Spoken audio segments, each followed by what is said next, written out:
Cher visionnaire, bonjour. J'espère que tu vas bien. Si tu me découvres pour la première fois, je m'appelle Thierry. Sur la vidéo d'aujourd'hui, j'ai envie de partager avec toi sur le thème d'expliquer comment la magie s'opère dans ma vie depuis que j'ai fait le choix de transformer ma vie et d'arrêter de me raconter des histoires. Donc, est-ce que sur le bout de la vidéo, en fait, je puisse partager avec toi les stratégies, les astuces, les techniques que j'ai mises en place afin de pouvoir transformer ma vie. Donc, sur la chaîne, je parle d'entrepreneurs d'investissement en Afrique, car je reste persuadé que c'est en entrepreneur d'investissement qu'on pourra développer notre continent. Ça massivement sur le plan économique que le continent pourra se développer. Si j'ai créé la chaîne, c'est afin de valoriser et de vulgariser les produits africains. C'est afin de te partager mes astuces et techniques business, de partager mon mindset, afin de t'aider dans tes réalisations ou dans tes prochaines réalisations. Je suis entrepreneur agricole. Je fais des spéculations telles que le poivre du Cameroun, comme nous appelé poivre de Penja, qui a reçu son label indication géographique protégée en 2013. Sur la culture du palmier à huile, sur la culture de la Garcinia cola, comme nous appelé petite cola ou sabita cola, sur la culture du Ricinendon et l'outil, comme nous appelé Api ou Swanjansa, avec pour finalité de créer une marque spécifique à moi, dont je mettais sur le marché physique et sur le marché virtuel. Donc, si les thématiques qui te parlent, n'hésite pas à t'abonner en appuyant sur le petit bouton rouge, en validant la cloche, afin de ne pas manquer plusieurs vidéos business qui diffusent sur la chaîne, afin de t'aider. Si tu l'as déjà aussi fait, je te dis merci.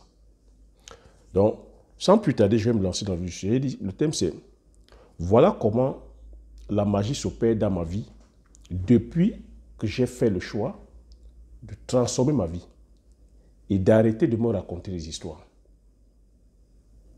Oui. Donc, comme j'ai coutume à te répéter, si j'ai créé la chaîne ici, c'est afin de venir te partager mes astuces et techniques, comme je dis, te partager mes difficultés et t'expliquer comment est-ce que j'ai fait pour me relever de ces difficultés-là, afin de t'aider. Je dis ici, je ne suis pas coach. Je crée la chaîne aussi parce que je pars du constat que nous ne partageons pas assez dans la communauté africaine.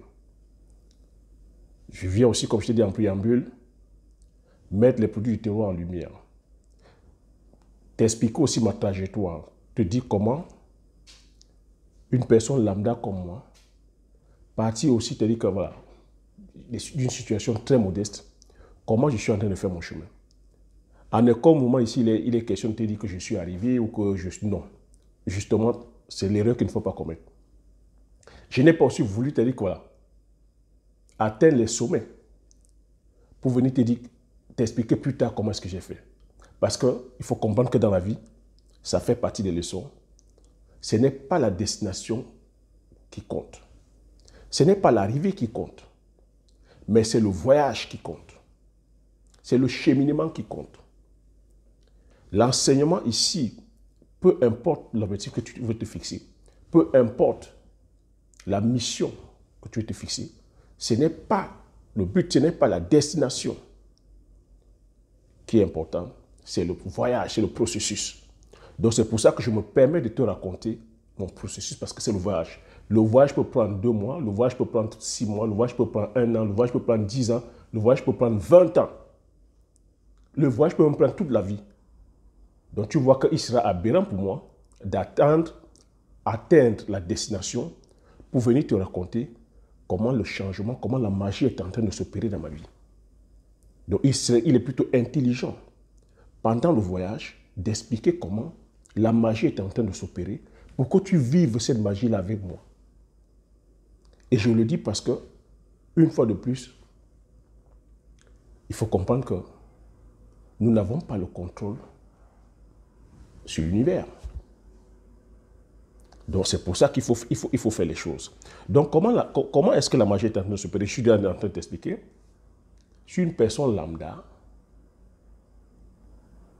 qui est aussi là avec ses paradigmes. Si tu me suis aussi forcément, c'est que voilà. On a sûrement des choses en commun qui nous lient, sûrement peut-être la couleur de peau, l'origine, c'est-à-dire que par le continent. Je viens d'une famille modeste, je viens d'un continent, le continent africain, famille modeste, il faut dire pauvreté.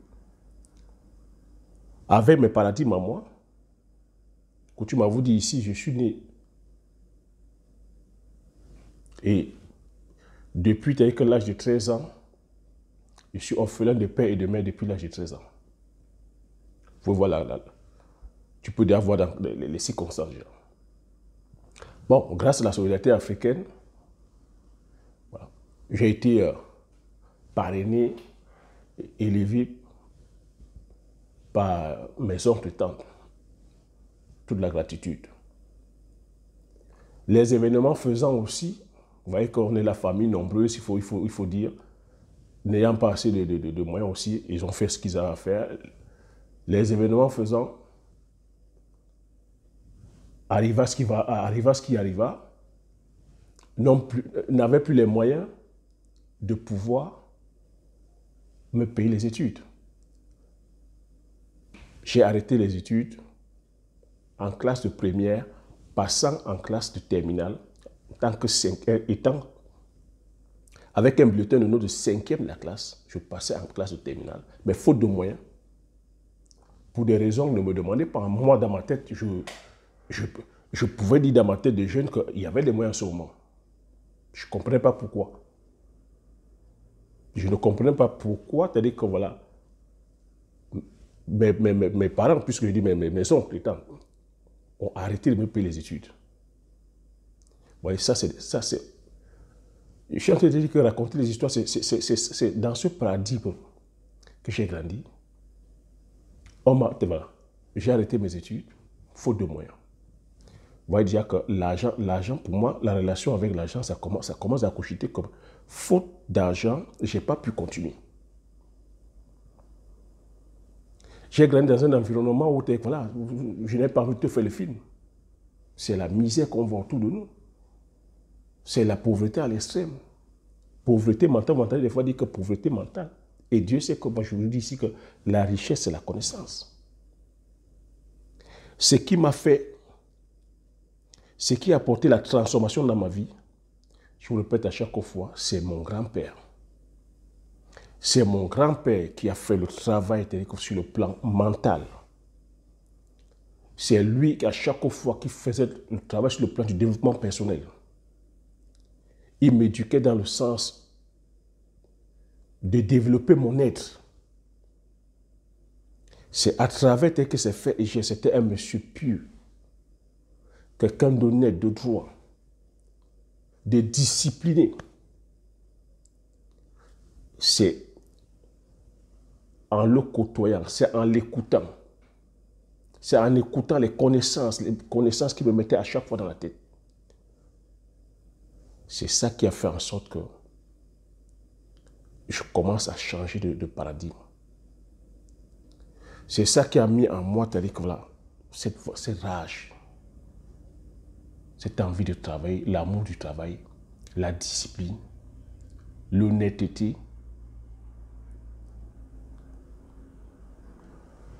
L'autre transformation aussi vient du sport. Le sport est venu ajouter en moi la rage de performer. Donc, je me suis engagé dans le sport pour aller défouler, pour aller déverser toute la frustration. Autrement dit, je serais peut-être devenu aujourd'hui un délinquant. Je serais devenu un brigand notoire.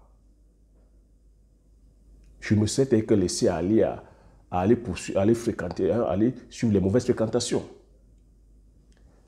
Le sport m'a donné l'esprit de compétition, le dépassement en soi, le don de soi. Parce que le football, j'avais un amour fou pour le football. Pour les personnes qui ont grandi au Cameroun, à Douala, précisément à la Cité des Palmiers, on habite à la Cité des Palmiers, en face du lycée de la Cité des Palmiers. C'était la plateforme, c'est-à-dire que voilà, du football. On avait, il y avait un complexe où il y avait toutes les disciplines. Mais moi, c'est le football à ce moment. Étant adolescent, c'était le football. Jusqu'à mes 18 ans. C'était le football. Tu pouvais aller, les personnes qui habitaient vers la Cité des Palmiers, de PK8 jusqu'à PK9 à la Cité des Palmiers, tu donnais mon nom, on t'amenait à la maison. On avait juste le lycée en face. On ne parle pas des interquartiers, on ne parle pas que des tournois qu'on organisait. On faisait partie de la première promotion des écoles de foot de brasserie. Les Rigobert Sambanda qu'ils ont joué devant mes yeux. Je suis de la même génération. Les coupes top organisées devant nos yeux. J'ai vu jouer Samuel Eto'o devant mes yeux. Les Samuel Eto'o sont la troisième, deuxième génération. J'ai aussi cette frustration que les parents, je veux dire, ma tante ne voulait pas me voir jouer au football. Vous savez qu'à notre époque, le football, ça ne payait pas. Le football était considéré comme un sport pour voyous, que ça ne rapportait rien. Ça avait la génération des Samuel Eto'o. Lorsqu'on a vu les Samuel Eto'o brandir les gros contrats, tous les parents ont commencé à envoyer les enfants dans les écoles de foot ont commencé à fleurir. Les parents achetaient des ballons et collaient les ballons aux enfants d'aller jouer. Mais nous, à notre époque, c'était mal vu. Pour vous dire, on faisait des tournois, des brasseries. Il y avait des parents qui venaient sortir leurs enfants pendant le tournoi, pendant que le directeur des brasseries est là, il assiste au football. Le parent vient récupérer son enfant en plein match, qui veut envoyer son enfant en pharmacie. On lui proposait des solutions que non, on peut envoyer d'autres personnes. Et la personne refuse. Pour vous dire comment le football était mal vu à cette époque-là. Donc c'est là-bas que j'ai défoulé. Je défoulais avec ma frustration, je me suis passé. Je donnais le meilleur de moi-même. Pour te dire que c'est le sport qui a forgé aussi en moi le caractère de compétiteur. Puisque j'étais encore ado, je n'étais pas majeur, j'étais obligé de jouer, de me cacher pour jouer au foot. Quand je revenais, c'était la bastonnade. J'ai attendu être majeur. Et pour me punir, qu'est-ce qui se passait? C'est que pour m'empêcher de jouer les tournois, parce que quand j'étais à Douala, je jouais au moins 2 ou 3 tournois. Pour m'empêcher de faire des tournois, on m'envoyait, c'est-à-dire que voilà, au village, passer les vacances. Et même au village, je faisais encore des tournois au village, et j'étais avec mon grand-père, ce qui me faisait aussi plaisir. Donc, à ma maturité, j'ai changé de discipline. Je suis allé, c'est-à-dire que j'ai embrassé aussi le bodybuilding, la musculation. Parce que j'étais frêle comme ça quand je jouais au foot. Pourquoi je te dis ça? Ça, c'est la transformation. J'étais frêle comme ça. J'ai embrassé, c'est-à-dire que la musculation. Musculation, c'est-à-dire quoi? À cette époque, il n'y avait même pas de salle de muscu. Hein. Pour vous dire, il y a plus de 30 ans de ça, il n'y avait pas de salle de muscu encore. Mais on s'entraînait comme ça au quartier. Moi-même, j'ai eu à fabriquer les moules avec le béton, les seaux. Hein. On prenait les volants moteurs dans notre jardin. J'ai monté les équipements où je m'entraînais tout seul. On s'entraînait des fois en groupe avec les potes. Les potes venaient chez moi et s'entraînaient. J'allais aussi chez certains potes. Voilà comment que j'ai pu développer ma masse musculaire. Le poids que vous voyez là aujourd'hui, le corps que vous voyez aujourd'hui, il n'y a plus rien. J'étais une mascotte. Et le petit nom qu'on appelait, c'était Zeus. C'est ça la transformation. Tout ça, pourquoi je te dis ça?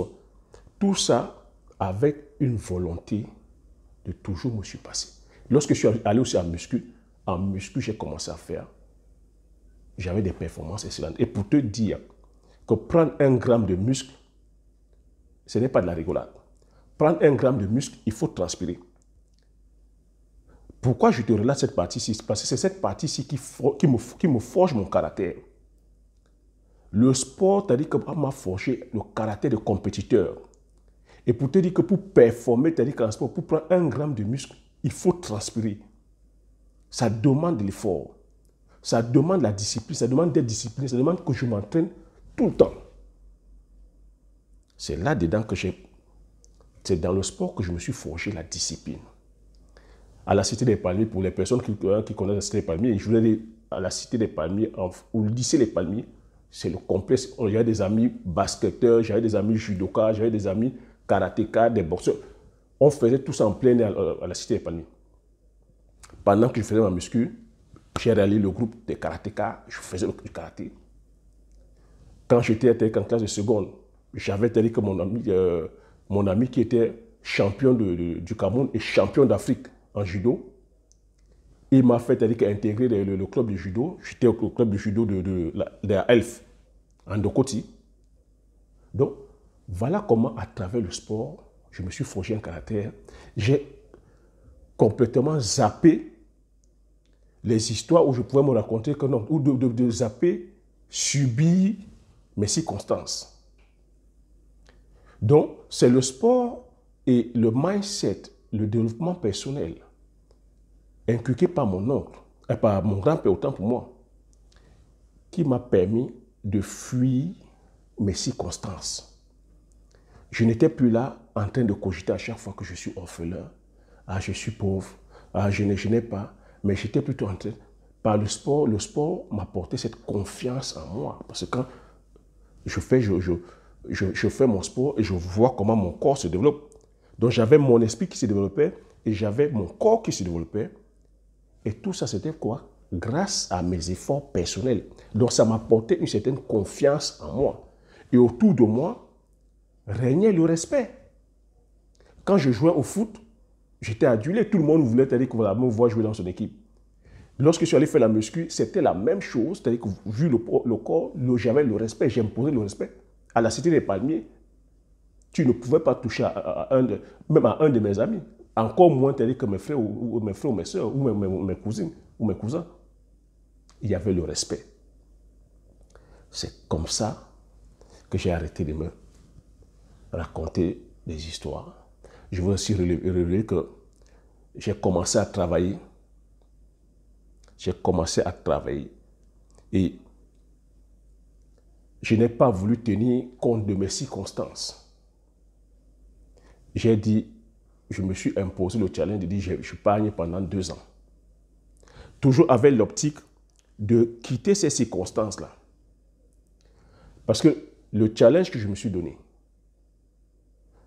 j'ai dit, je ne voudrais pas subir ces circonstances, je ne voudrais pas que ces circonstances me définissent. Mais ce que je voudrais faire et ce que j'aimerais faire, c'est de faire en sorte que cela ne se répète pas. Ce que j'ai subi à cause de l'argent, mes oncles étant n'ont pas pu t'aider comme faire. Continuer, je n'ai pas pu continuer en classe supérieure. Il ne faudrait pas que cela arrive à mes frères et sœurs et il ne faudrait même pas que cela arrive à mes enfants. C'est ce leitmotiv que j'ai jusqu'aujourd'hui. Quand j'ai commencé à travailler, j'ai dit il faudrait pas que je subisse ces circonstances-là ou que je fasse subir ça aussi à mes frères et sœurs. Et avec le salaire que je gagnais à l'époque, je me suis dit non, ce n'est pas possible, je ne pourrai pas. Je suis donné ce challenge, je me suis autorisé encore, parce que la vie ici, qu'est-ce que je suis en train de dire? La vie, c'est le courage. Je me suis autorisé de rêver, de dire non. Si les circonstances ici ne me permettent pas, les circonstances peut-être en Occident. Je n'avais jamais mis les pieds en Europe. Mais je me suis donné ce choix-là, autorisé ce rêve-là, de dire c'est en Europe que je vais le faire. J'ai épargné pendant 2 ans. J'ai eu le visa. Je suis venu ici en Occident. Ici en Occident aussi, toujours animé par ce même désir. Et dans cette optique, ce que je vais te dire, c'est de toujours rester focus sur ton objectif. Depuis jusqu'aujourd'hui, je suis tout animé par cet objectif-là. Ça inclut qu'il y a des sacrifices. Je ne suis pas porté sur l'alcool. Je peux prendre un verre de vin peut-être 1 fois ou 2 fois par mois. Lorsque l'occasion se... Et pourtant, j'ai une cave à vin, j'ai des bouteilles de vin, mais quand ma cave, je la faisais, c'était pour des vins de collection. Je sors la cave, je sors une bouteille de vin lorsque je reçois. Donc, pour te dire que rien ne me contrôle, je suis au-dessus de tout. Je suis arrivé, vous savez comment l'intégration se passe. J'ai fait le choix de respecter la réglementation, de respecter la loi du pays qui m'accueille. Jusqu'à nos jours, je n'ai jamais eu de contrôle ou de contravention. J'ai toujours fait les choses selon les normes jusqu'à ce que je m'intègre et qu'on me donne aujourd'hui, jusqu'à ce que je m'intègre. Si je suis aujourd'hui en business, c'est toujours animé par cette envie de progresser, cette envie de ne pas subir les circonstances, C'est ce message que je vais partager avec toi. Tu dis aujourd'hui que tu as la possibilité de transformer ta vie. Tu as la possibilité de faire le choix de la vie qui t'inspire. Tu as la possibilité de décider de ce qui est bien pour toi. Ça prendra le temps que ça va prendre. Est-ce que c'est facile? Non. Est-ce que pendant que je suis en train de te dire que je suis arrivé? Non.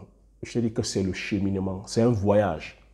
Mais je suis en même temps comme quelqu'un qui est justement en train de faire ce voyage. Je te raconte le trajet. Je te dis que ce n'est pas la destination qui importe. Ce n'est pas l'arrivée qui importe. Mais c'est de savourer le voyage. Donc je suis en train de te raconter les différents paysages que j'ai traversés. Donc je suis là comme un voyageur qui a une destination, c'est-à-dire qu'à Athènes, mais qui est en train de te raconter les différents paysages qu'il a déjà traversés. Les différents paysages, les différents pays, les différentes villes qu'il a traversées. Donc c'est ce voyage que je te partage. Je ne suis pas encore arrivé à destination. Et je suis très bien placé pour te le dire. Il est préférable pour moi de prendre le devant maintenant de te le dire parce qu'au mois de mars, j'ai failli mourir. Donc s'il fallait peut-être juste attendre que j'arrive à destination, je ne t'aurais pas raconté cette histoire. J'ai pris le devant que je raconte l'histoire afin de t'inspirer, d'inspirer une ou deux ou trois personnes, que ces personnes-là, ou que toi, tu puisses aussi dire que si Thierry est en train de le faire, tu peux le faire. De dire que la décision de changer ta vie t'incombe. De dire ici que de ne pas rester focalisé sur les choses que tu ne peux pas changer. Tu as vu, je t'ai parlé, tu as dit que voilà, la mort de mes parents. Est-ce que je peux faire revenir mes parents? Si je reste à me lamenter là, est-ce que je peux faire revenir mes parents? Non, je ne peux pas les faire revenir. Je m'adapte. Je me suis arrêté, tu as dit que voilà, en classe de première, faute de moyens. Je peux changer ça? Je ne peux pas. Est-ce que je vais rester là à accuser mes oncles et tantes? Non. Mais qu'est-ce que je peux faire? Juste dire qu'il ne faudrait pas que cela arrive à mes frères, à mes soeurs, encore moins à mes enfants. C'est ça. Donc focalise-toi sur les choses que tu peux changer. Arrête de te focaliser sur les choses que tu ne peux pas changer. S'il y a des choses que tu ne peux pas changer, tu t'adaptes. C'est comme ça que j'ai fait pour arrêter de me raconter des histoires.